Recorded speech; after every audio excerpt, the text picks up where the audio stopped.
prendre le pouvoir à l'ouest pour partir en guerre contre l'Orient.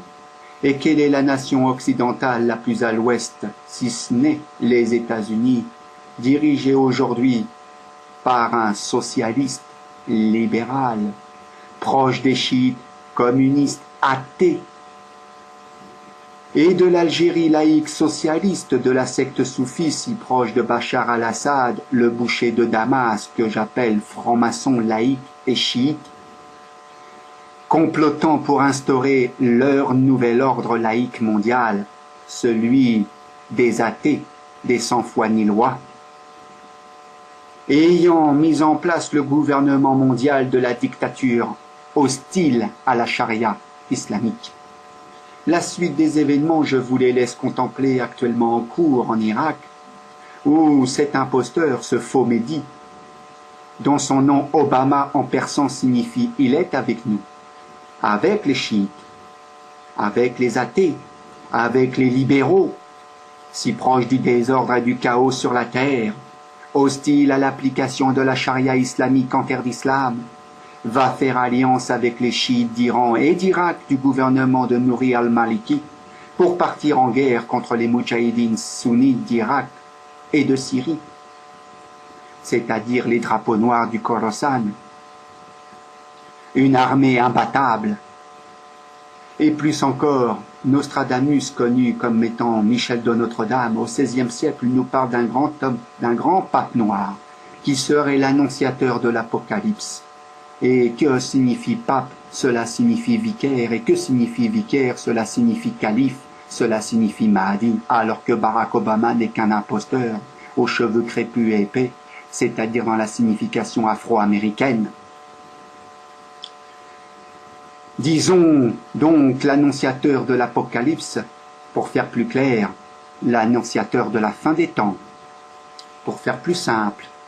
Et qui est sur la terre l'homme le plus puissant actuellement avec ses armées d'invasion et de destruction en terre d'islam, après celle de l'armée rouge communiste de l'Union soviétique, celle dont est formé Vladimir Poutine, ayant envahi l'Afghanistan en 1979, si ce n'est aujourd'hui celle de Barack Obama.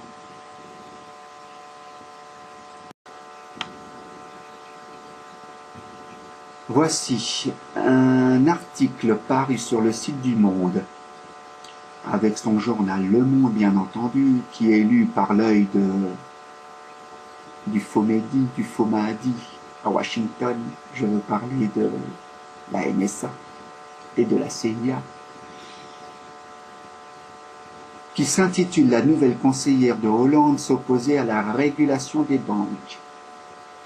Économique, Laurence Boone, issu du monde de la finance, de la City à Londres. La nouvelle Sherpa du président n'affectionne pas particulièrement les mesures de régulation sur lesquelles s'était pourtant engagé le candidat François Hollande lors de sa candidature à l'élection présidentielle en 2012. La promesse du candidat François Hollande de mettre de claires limites au monde de la finance, qu'il désignait comme son adversaire en 2012, semble toujours plus difficile à tenir alors que vient d'être annoncé, mercredi 11 juin 2014, l'arrivée à l'Élysée de celle qui remplacera dans une quinzaine de jours Emmanuel Macron, lui aussi issu du monde de la finance et des banques, par l'intermédiaire de la banque Rothschild. Comme conseiller pour les affaires macroéconomiques, Laurence Boone, qui officiait jusqu'ici au sein de la deuxième plus grosse banque outre-Atlantique aux États-Unis d'Amérique, à New York, la grosse pomme, Bank of America. Le veau en or pour les imposteurs d'origine africaine. Al-Samiri, les kafirines de faux musulmans d'origine africaine. Est-ce que cela vous dit quelque chose, Al-Samiri et le veau en or? Dans la révélation coranique, on se souvient que pour convaincre les électeurs, le président de la République avait l'hiver 2012 indiqué qui était le principal adversaire du changement qu'il promettait. Ont réagi les sénateurs du groupe communiste républicain et citoyen tout autant libéral que ceux de droite, tout autant libéral que la finance et son système bancaire. Libéral par une pensée unique de la légèreté des mœurs et de la légalisation pour le mariage des homosexuels. Je vais vous dire qui est mon adversaire, mon véritable adversaire. Il n'a pas de nom, pas de visage, pas de parti. Il ne présentera jamais sa candidature. Il ne sera donc pas élu. Et pourtant, il gouverne. Cet adversaire, c'est le monde de la finance.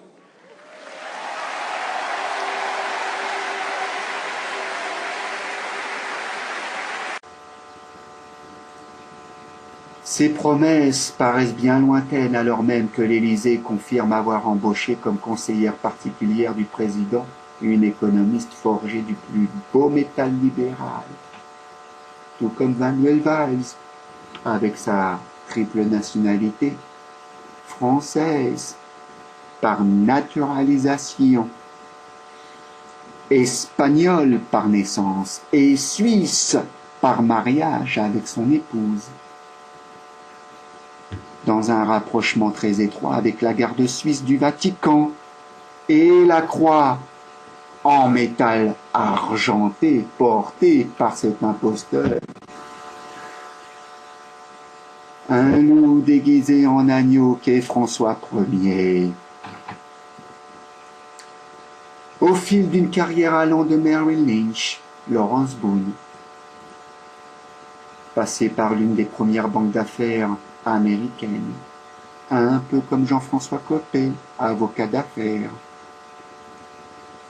à Bank of America, en passant par la Barclays, ont-ils assuré. D'ailleurs, à ce sujet,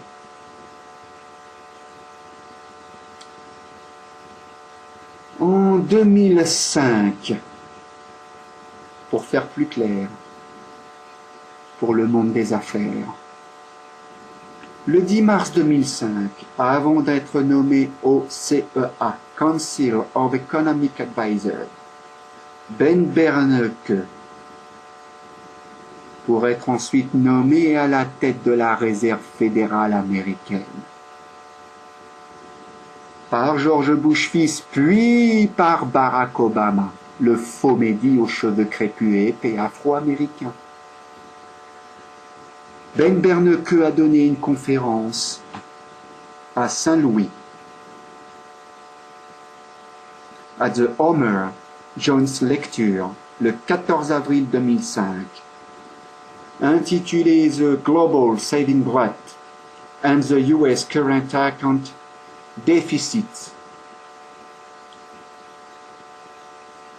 qui a été un cataclysme dans le monde de la politique mondiale, celle qui dirige, celle qui est aux ordres de la finance, dans lequel il faisait porter la responsabilité des divers déficits et déséquilibres extérieurs des États-Unis sur un excédent mondial d'épargne, les petits épargnants, les petits capitalistes. A global saving rate, plutôt qu'un excès de consommation des États-Unis, ce qui même aux États-Unis est considéré comme une thèse hardie. La grosse pomme.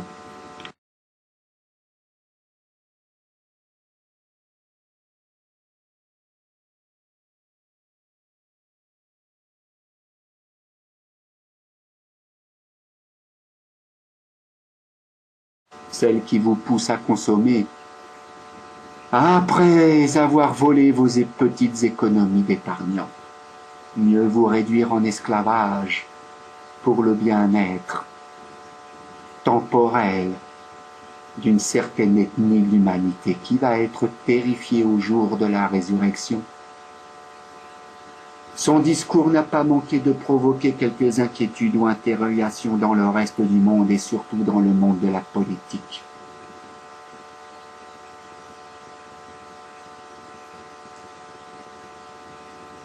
critique envers le gouvernement.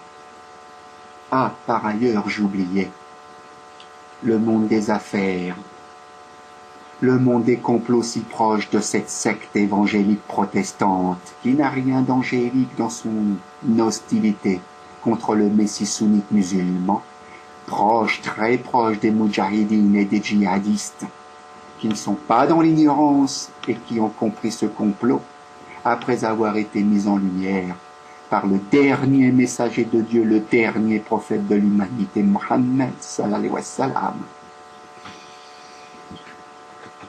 L'affaire DSK, Dominique Strauss-Kahn,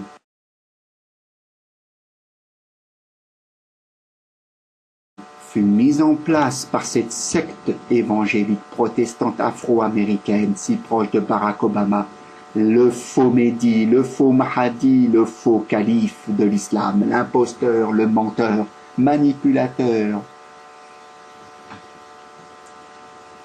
Puisque DSK, Dominique Strauss-Kahn, à la tête du FMI en 2008, il avait découvert que plus de 9 000 milliards de dollars, la moitié de la dette américaine avait disparu de la réserve fédérale américaine, 3 ans après le discours de Ben Bernanke. Et c'est donc pour cette raison que Nafissatou Diallo,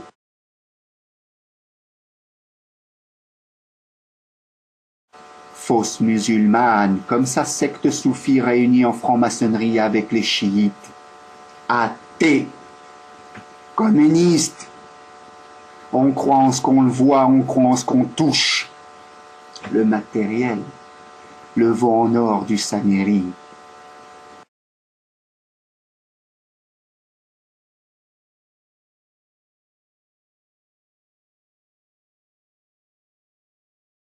Avait été mise en place dans le Sofitel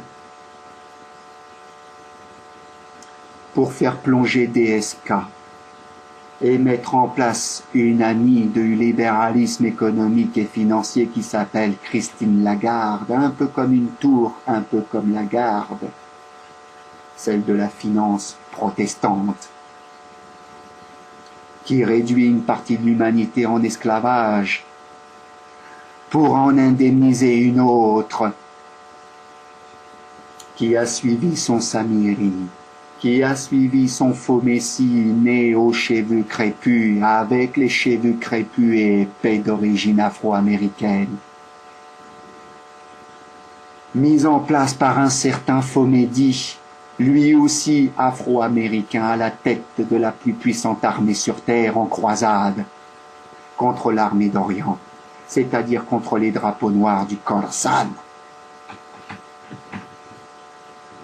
Une armée invincible. Les critiques envers le gouvernement.